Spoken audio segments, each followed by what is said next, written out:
certain words in the course of long use gather so many barnacles of connotation that they almost cease to mean anything at all. Then the only thing to do is to scrape off the barnacles.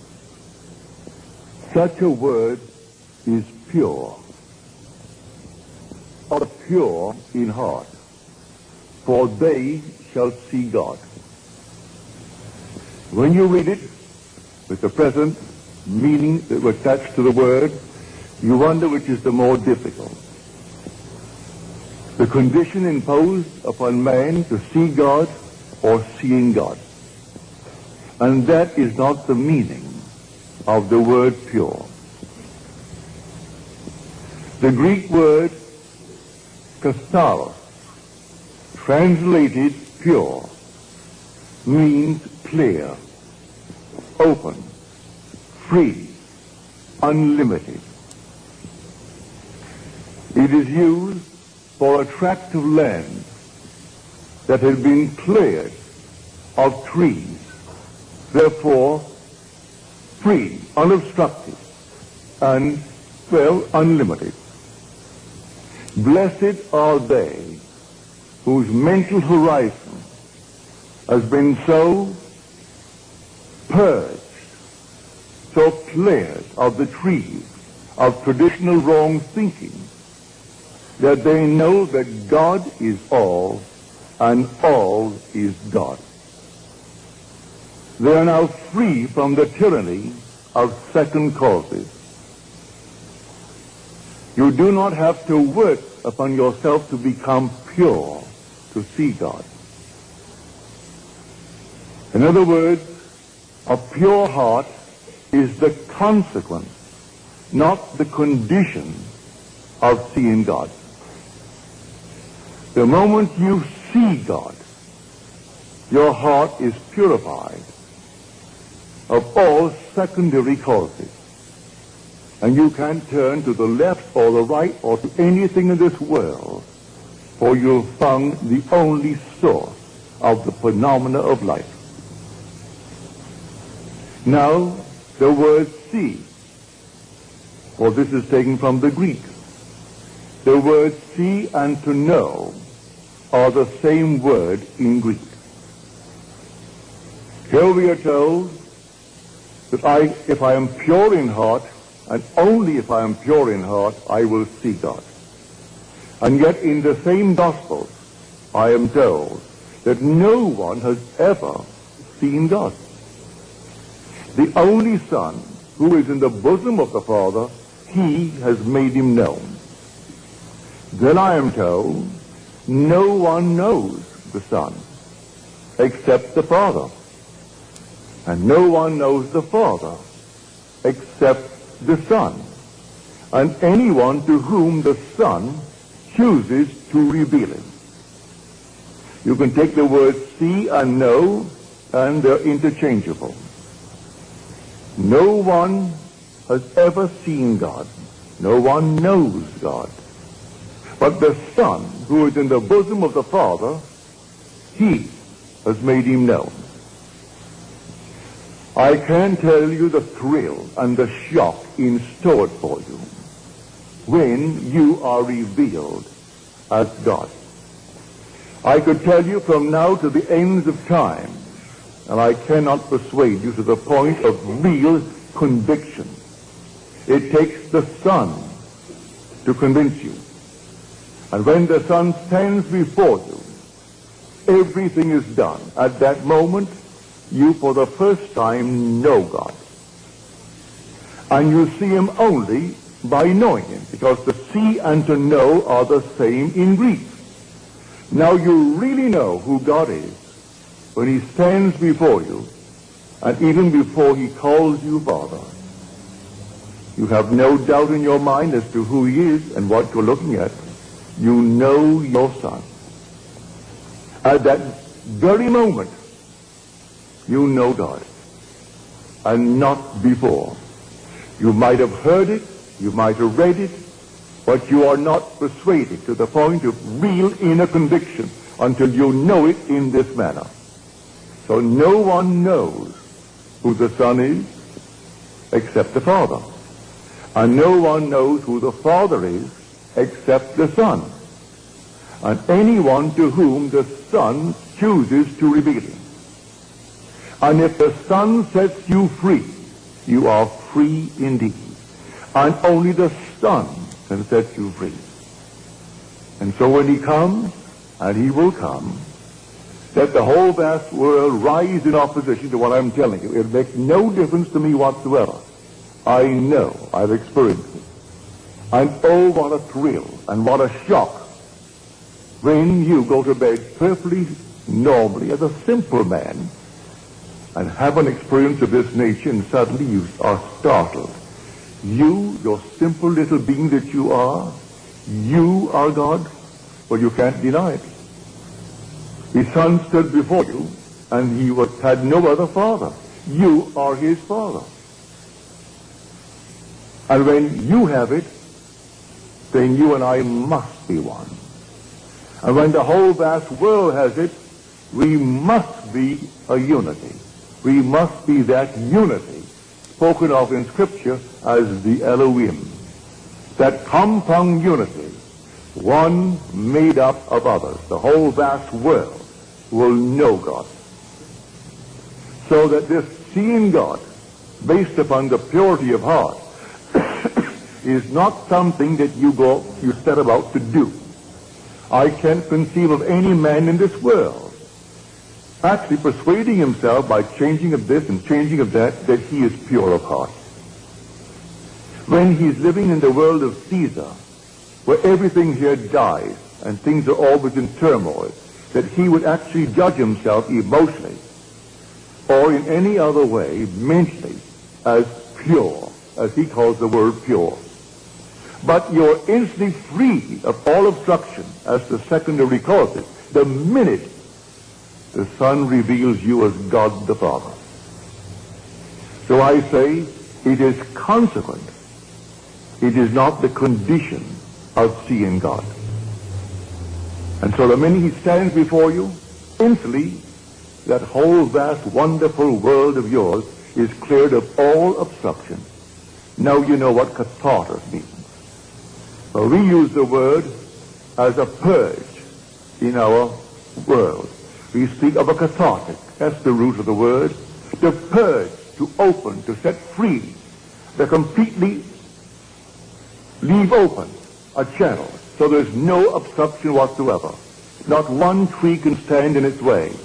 And so when this track is completely cleared, and it's cleared the minute you see David, at that moment there is no other cause.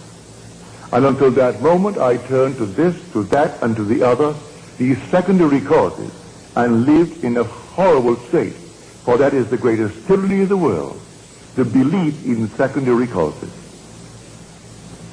So here, the word pure, let no one frighten you that you've got to set about to purify yourself, as the world thinks that is pure. Because who knows the secrets of a man but the spirit of a man? So who can look at a man and say he's a pure man? How does he know he's a pure man? By his standard of purity, no man is, including himself. But by scriptural standards, the minute you see David, and David reveals you as God the Father, then all the trees, all the obstructions, everything in your world that came between you and self disappear, and you're the only cause of the phenomena of your life. And you go through life now, simply bringing into your world the things that you would like to entertain in your world. No matter how difficult it seems to be, you see it, you know there's only one cause, and so you simply rearrange the thing you see. You don't throw it away, you don't discard it, you rearrange it, and in your mind's eye you re-photograph the image. And re-photograph the image, and let life develop that negative and produce it on the screen of space, and it will. So here, blessed are the pure in heart, that sixth beatitude, which seems so difficult to most people to interpret. And I haven't found one interpretation in Scripture. All the commentaries, I haven't found one that will go back to the root and show us exactly what it is. I have what is considered the grandfather of all interpretations, which is the Interpreter's Bible. They do not touch it. They will admit it's the most difficult of the Beatitudes, this sixth one.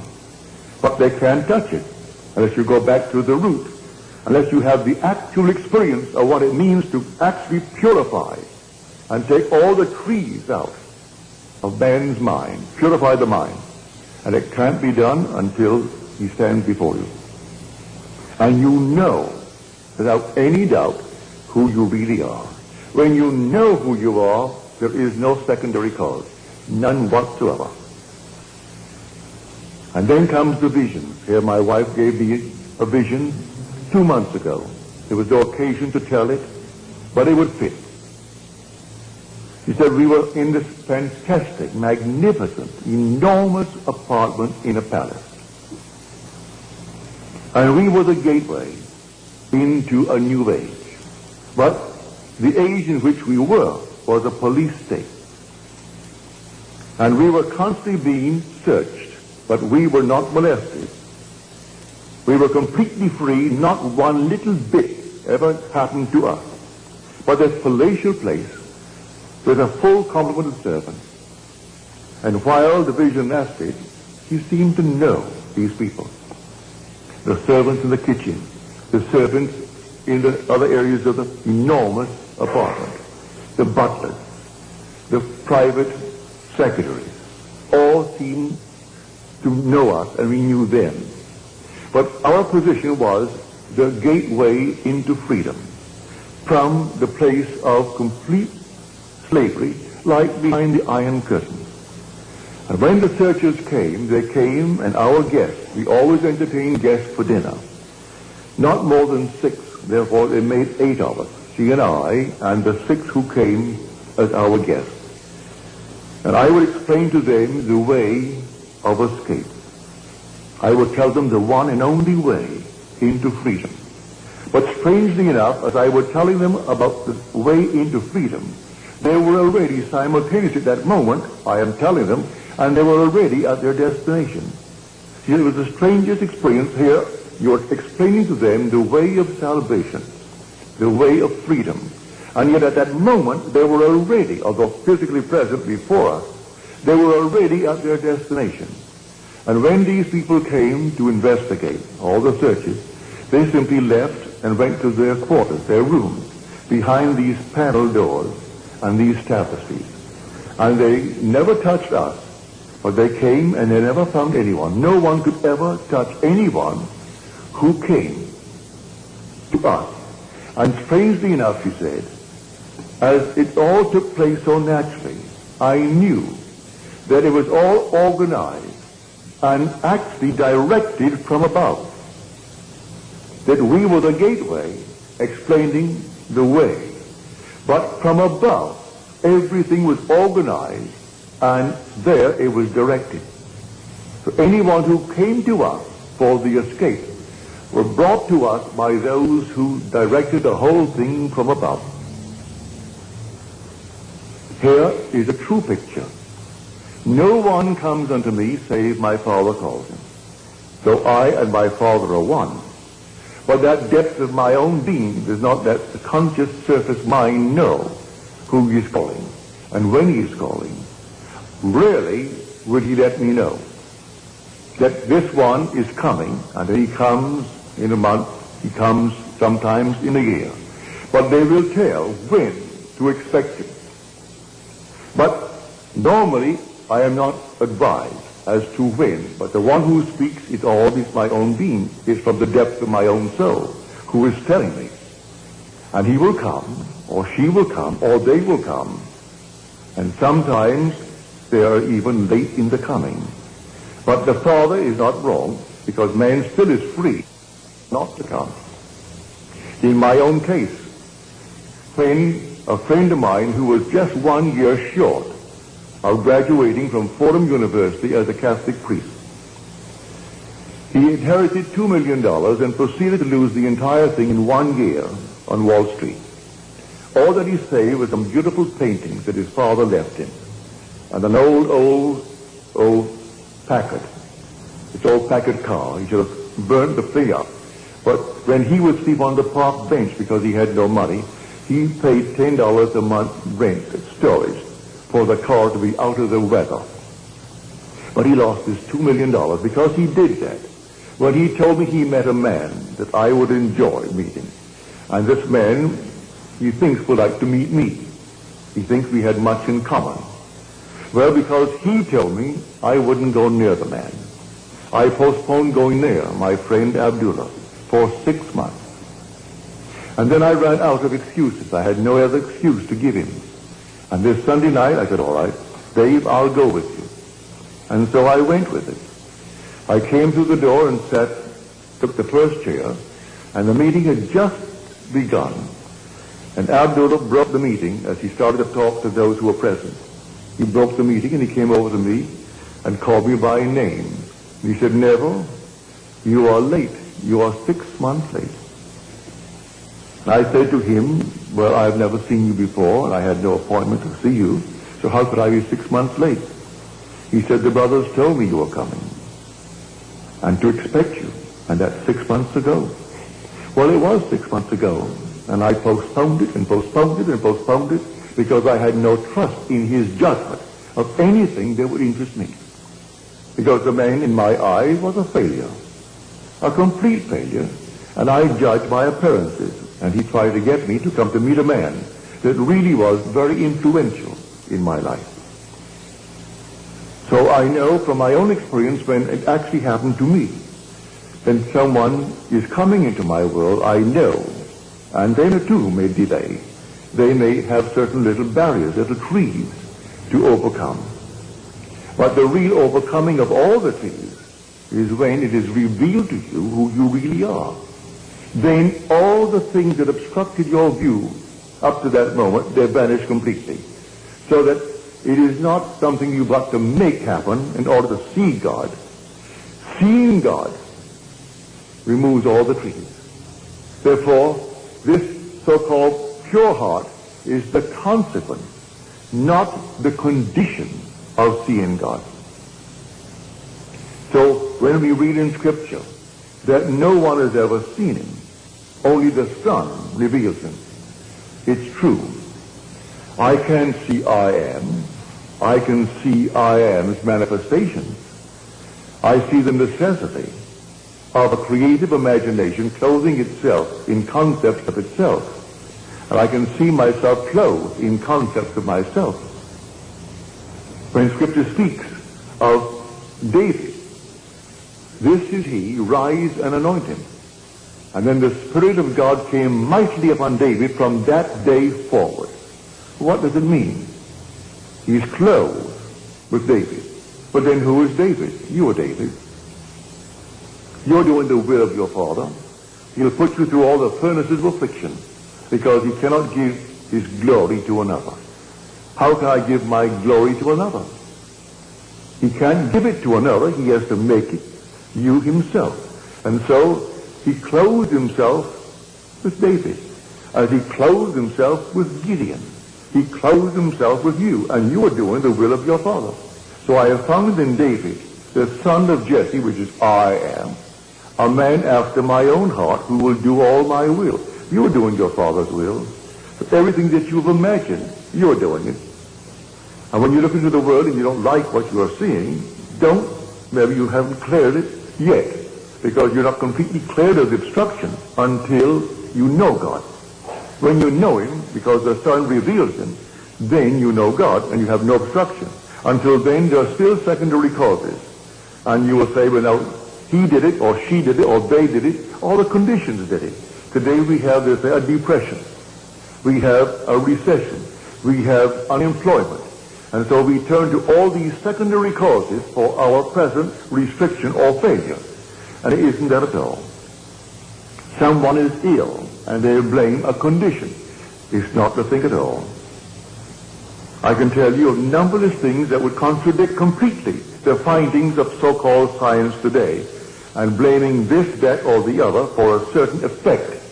And I could turn to just as many on the opposite side who never did the things that they claim you must do in order to have the effect, and they ask, then why?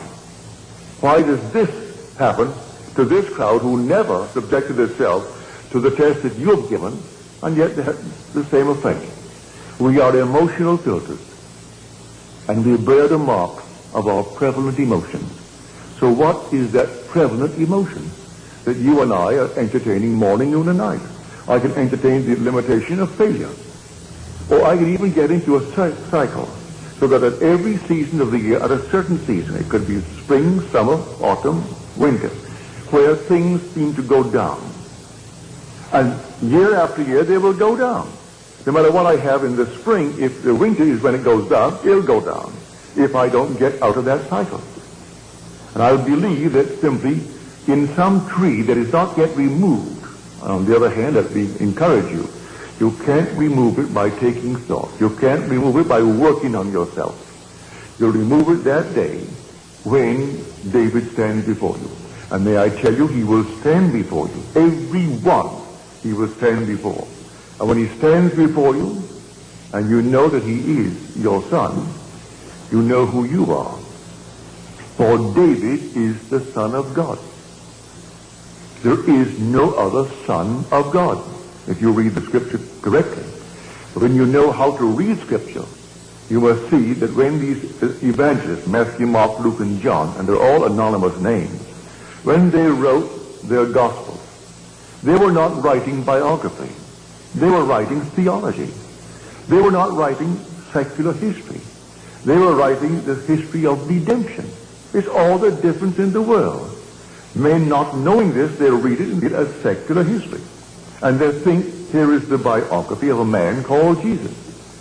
The whole story of Jesus, from his birth through his ascension into heaven, is, to those who understand who he is, a sign granted by God to those who will receive it.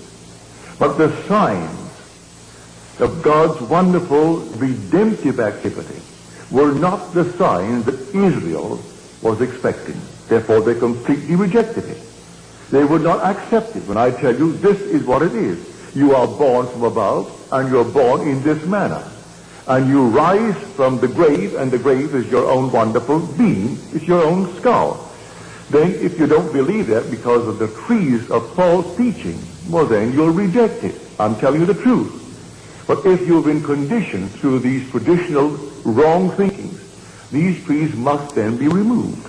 I can aid you to take a few out, but they will not all go until that last one when David stands and confirms all that I tell you. So all that I have told you and all that I will continue to tell you is simply in Scripture, but it is not biography. It's theology. It's simply the knowledge of God and God's way of redemption. That's the entire story.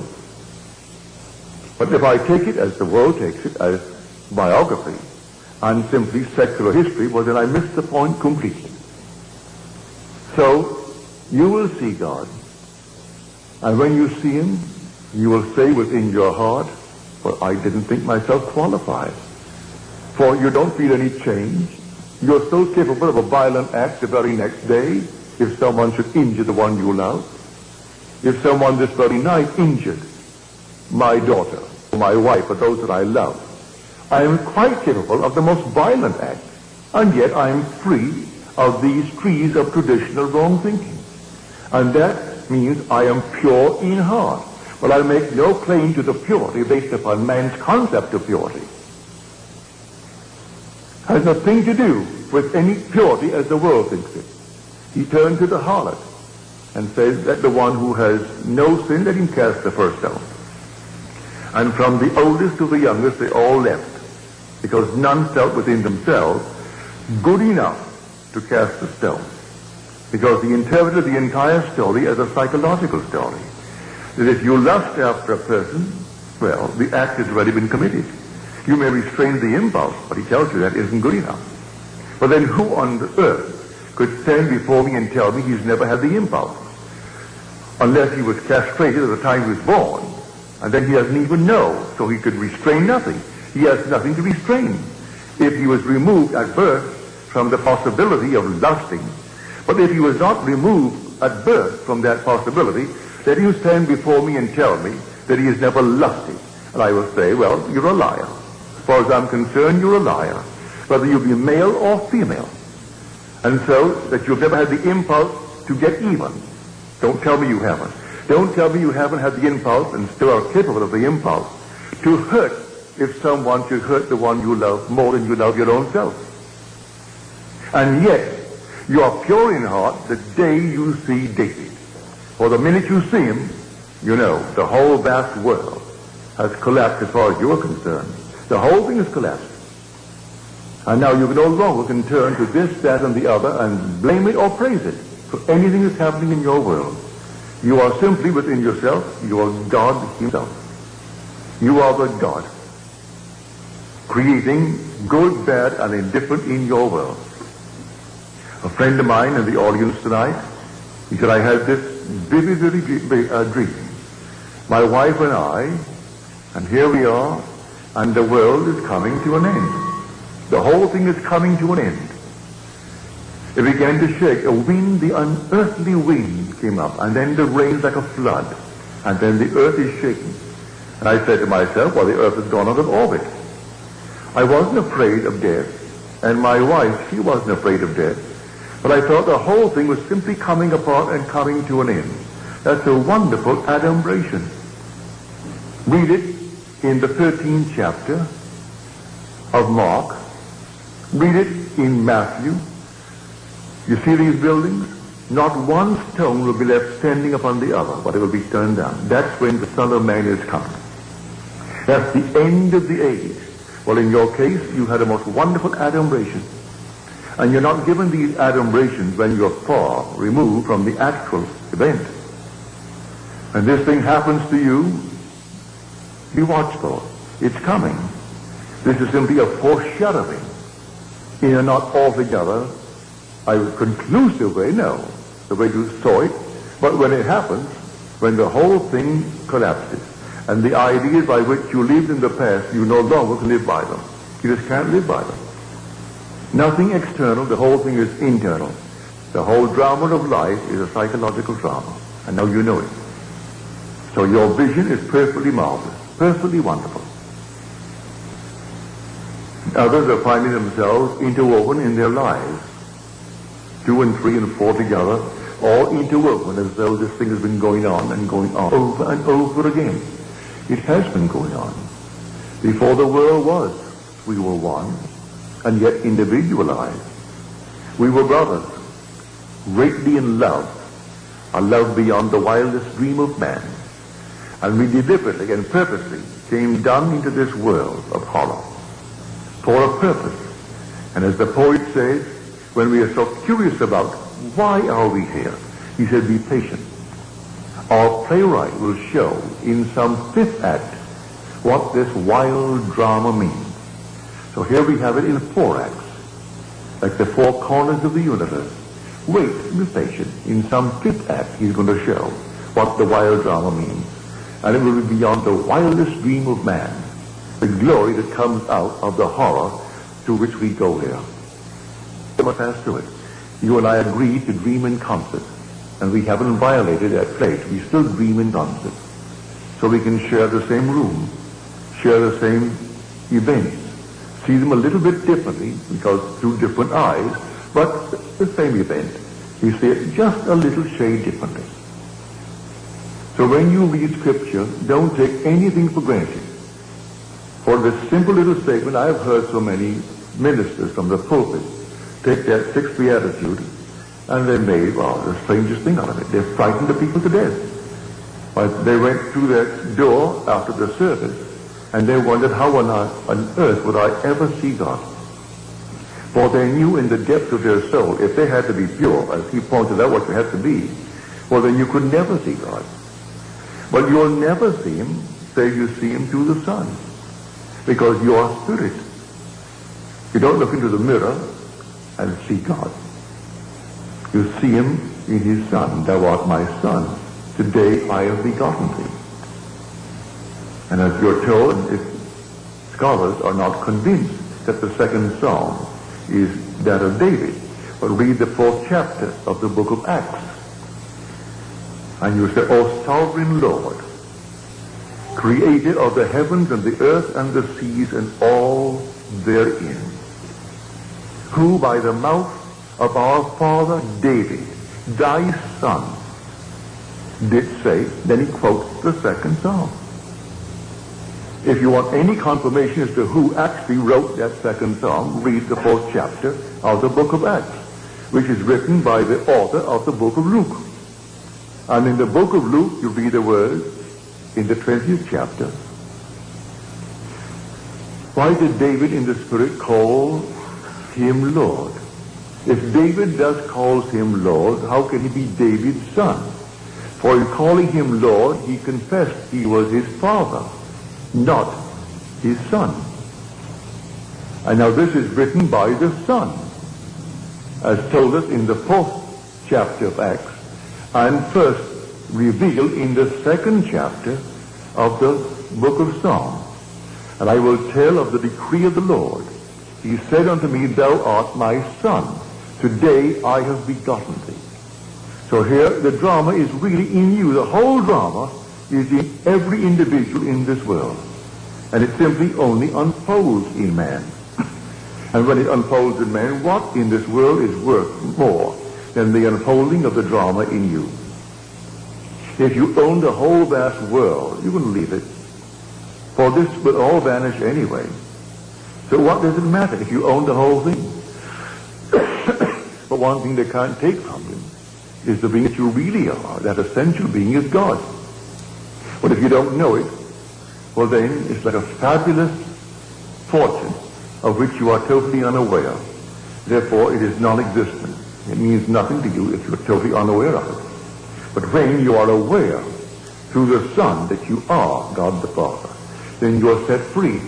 For if the Son sets you free, you are free indeed. Now he said, I will be with you a little longer, and then I go to him who sent me. Yet he who sent me has never left me. He and I are one. Oh, do show us, oh Lord, show us the Father. I have been so long with you, and yet you do not know me, Philip. He who has seen me has seen the Father. If you see me. But then who are you who is speaking? At one moment, if you read Scripture properly, he is speaking in the capacity of the Son, therefore David is speaking. At another moment, he is speaking in the capacity of Father, and therefore it is the invisible Spirit speaking. But no one has ever seen him. Who can say he has seen him? Until you see him in spirit, you can't see him here. All these are masks. So what on earth could ever look like him? No. You will know exactly who you are when you see David. Because the Father and the Son are one. And you will actually see in David what you, matured, must be. And then I know it's the same face into whose body I was incorporated, for he is the image, matured image of David. And so when he embraced me, and we became one body, one spirit, and then I was sent into the world. From that moment on, though I still looked like Neville, the Neville that was before, and still look like that same Neville now, it is that being into whose body I was incorporated, and with whose spirit I became one, that David recognized and called me Father. For he who is united to the Lord becomes one spirit with him. And so there's only one being resurrecting. So the resurrection is not over, it is taking place. And so he said to Timothy, there are those who preach the resurrection is past. They are misleading people and turning them from the faith. As he came into his letter to Timothy, because he said, the time for my departure has come. I have finished the good work. Well, now he must tell Timothy not to fall into that trap and teach that the resurrection is over. It has begun, but it is taking place in everyone and must take place in everyone. So the Christ of whom he spoke is that universal Christ that is buried in everyone. And in everyone, but individually, he must rise. And the same pattern foretold in Scripture by which he rose must take place in man. He came out of one place where he was buried, and there's only one place, and it is named skull. Luke does not minimize the word, neither does John. Even though he will give you the word Golgotha, he'll translate the word Golgotha. Golgotha means skull in Hebrew. But in some translations, they don't even give you the Hebrew word. They say, and he was crucified and buried on Golgotha. So there's only one place you're ever going to rise. And you aren't going to rise in Forest Lawn. You're going to rise out of your own wonderful skull while you're walking the earth. That's where you're going to rise. Save your money if you're planning any little plot to bury the little body, for you aren't going to rise there. In fact, you will never be taken there. Let them destroy this body, let them turn it into ash. It means nothing. You will still be in that immortal skull where you were buried in the beginning. And from that skull, you're going to rise. And all the imagery of Scripture will surround you when you rise. And then will come this wonderful unfolding pattern, for there's only one pattern, that must repeat itself through the indwelling in man of Jesus Christ. Were he not in us, then he could not repeat the drama. But the same thing is told in the gospel. That same drama unfolds itself in the individual. And he is the Lord who is the Father of the only Son, and that Son is David. So when you read the story, if you have a concordance, and I recommend if you don't have one, and you plan ever to get one, the best that I know of is Strong's Concordance. It's exhaustive. It has every word. Don't buy the metaphysical concordance and not the metaphysical dictionary and these things. That's all, well, speculation. This is simply the original term, translated in the original meanings of the word used when it was first put into the scroll. Now you can take from this many definitions. For instance, we took tonight the word see. Well, one definition given in concordance, in Strong's Concordance, is to show self, to experience. Well, to experience, David, is to see. But you must experience it. Not hearsay, it must be an experience. So that is to see. And so he who sees the Son then knows the Father. If you knew me, you would have known my Father. And yet I and my Father are one. So to experience, David, is to know God. And you know God as the Father of the one that you are now looking at. And the one looking at him is yourself. And you feel that father-son relationship. Now, that is completely in conflict with the whole vast Christian world concerning the story of Jesus Christ. And yet I've been sent to tell it. Tell it not as hearsay, but tell it as experience. And so I share it with you. And not eternity could ever deny it. Because you're going to have it just as I have told you. You're not going to bury it at all, because there's only one pattern, and that pattern will unfold within you. And when it unfolds within you, you will depart this world that is a police state. And maybe I will still be there, giving these sumptuous dinner parties, not more than 8. And 8 is the number of resurrection. There were 6 guests, and 6 is the number of man. And 8 is the number of resurrection. So the 6, which is man, now will be set free. So here this sumptuous, wonderful dinner. And not one can fail, because as I am telling them the way of escape, they were at that very moment already at their destination. So not one who came to search the house could ever find one of my guests. And as they came, the butler announced the officers are here, and now my guests would go behind the tapestries and the panel walls into their quarters. And then that very night, always the night of the banquet, they escaped. And that was the vision. So I tell you, it's a true vision. You bring it back, and you know, and she said, strangely enough, I knew them and I was there in the vision. But on waking, you were the only one that I really knew. The others were there for a purpose, and you were playing a part that came from above. For the whole thing was organized and dictated and controlled from above. And there you sat and explained the procedure of departure. And yet, as you told them, they were already at their destination. So no one could have found them anyway. But they went through the means of searching the house. And they came several times in the interval, but always at the end of a banquet. Then got guests. There were always 6. They left. And they were set free from this police state. Well, this whole vast world, whether it's behind the Iron Curtain or outside of the Iron Curtain, we are still in a police state. The whole thing. And it's an escape from this world, this age, into that age, where I played the part of the gateway, explaining how it's done. Well, I'm explaining it now to you, how it's done.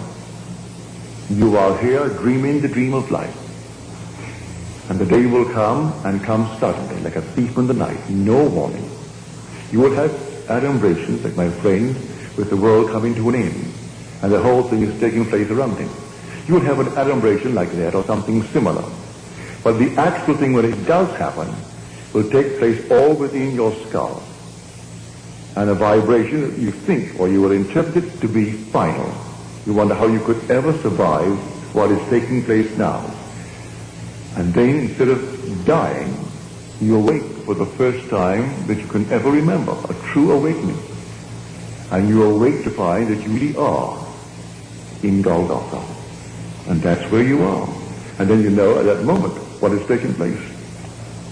And you come right out to find the wise ones present. And they find the infant child, just as you're told. And as Scripture tells you, but people skip over the word sign. And this shall be a sign unto you.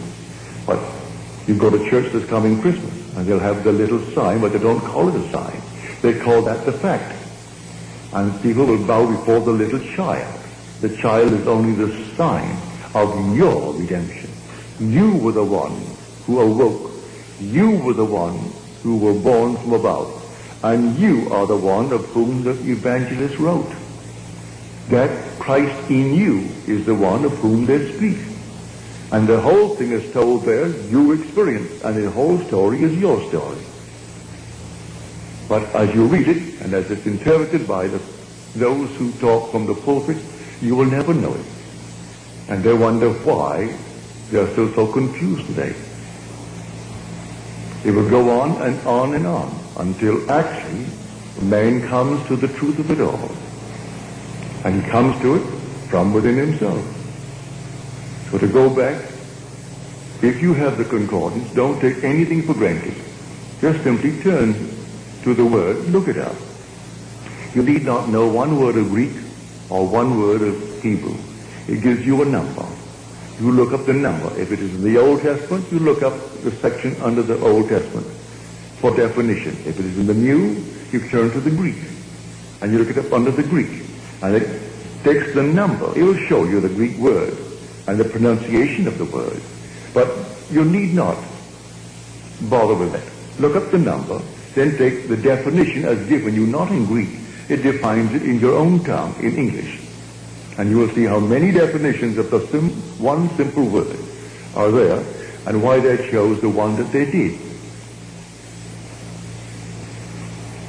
So, blessed are the pure in heart, for they shall see God. And the pure in heart is simply the consequence, not the condition for seeing God. Seeing God produces automatically, instantly, the pure heart, which is nothing more than the purging of the mind of all beliefs in secondary causes, clearing the mind of all obstructions, leaving you completely alone, that God is all that there is, and all is God. Now let us go into the silence.